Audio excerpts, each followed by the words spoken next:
So I'm going to give you an honest opinion review of the 2022 Mitsubishi Outlander. That's the one we bought 14 months ago.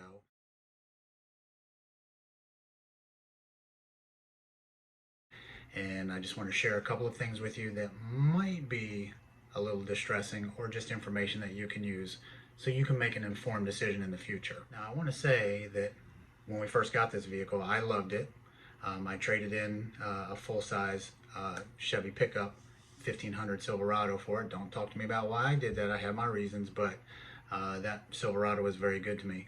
And other than two real things with the Outlander, it's been very good to me as well. It's got super good gas mileage. I'm getting about 32 miles to the gallon, and this is the all-wheel drive.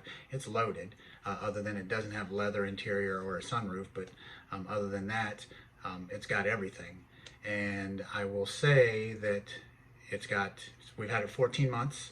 It's got 21,000 miles on it. Now, anybody at the dealership will tell you, well, that's a lot of miles for a year, but we didn't even take a trip in it. So I don't know how anybody's putting only 10,000 miles a year on any vehicle that they have, unless they're basically homebound. But anyway, two issues. Number one, at about 18,000 miles or so, I started getting a little bit of a brake squeal when I was backing out of the driveway, etc. You can look in there and see that the pads have plenty of meat left on them, but when I took it to the dealership, they told me that the rotors were warped, and that was at 18,000 miles. And I said, guys, that's a bit egregious, isn't it? At 18,000 miles? And they said, well, it depends on your driving and how you use the brakes and stuff. I said, no, I'm actually, I have a auto mechanical background, and that would just tell me that the steel that's being used with the rotors is subpar. Because I will tell you that the 2017 Silverado that I had, I didn't have to do a brake job on it. And I actually did it early. It still had plenty of meat left on it, had no noise or anything like that at 70,000 miles, almost 75,000 miles. I probably could have waited to 100.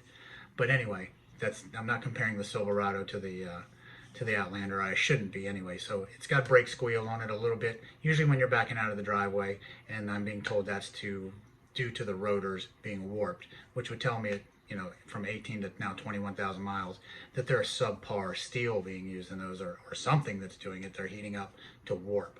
But the real reason I'm making this is I bought a secondhand vehicle that I drive every day that I love, and my wife is driving the Outlander, and she does not like it. She said it doesn't feel solid, like even when you shut the doors, it feels cheaply made, which I don't get out of it, but she does, and she's the one who's driving it, so we're going to trade it in. But lo and behold, I understand what depreciation is, and usually a vehicle, as soon as you drive it off the lot, it's going to depreciate 10%, something like that anyway.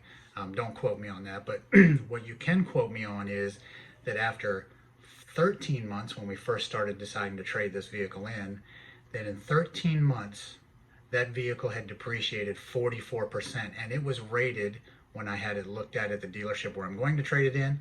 And when I also went back to Mitsubishi after that and said, hey, can you rate my vehicle? Can you grade it and tell me what I could get on a trade-in? It had depreciated 44%.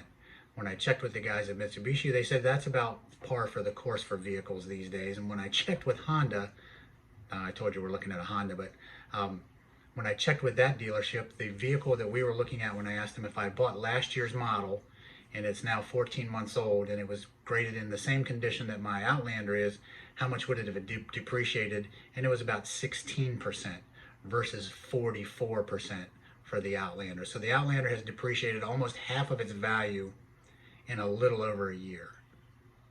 Now, some of you out there are probably in the auto dealer industry and or mechanics, that type of thing. Now, I can tell you that this car doesn't have a scratch on it, doesn't have a blemish on the interior.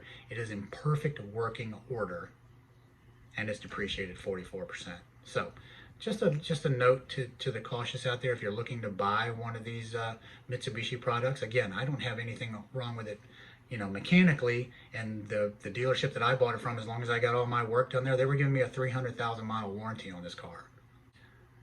That made me really want to purchase a Mitsubishi, and after I drove it, I thought it was fine. Yeah, it had less power than what I'm used to and that type of thing, but that's what you get with newer cars these days. But a 44% depreciation in 14 months, actually 13 months is when I started looking at this. I don't know what it is right now, but needless to say, we are trading it in for a car that's hopefully not going to depreciate as much. And I understand there are things that went on in the car industry as far as when I purchased this versus now, but that's just completely staggering number to me.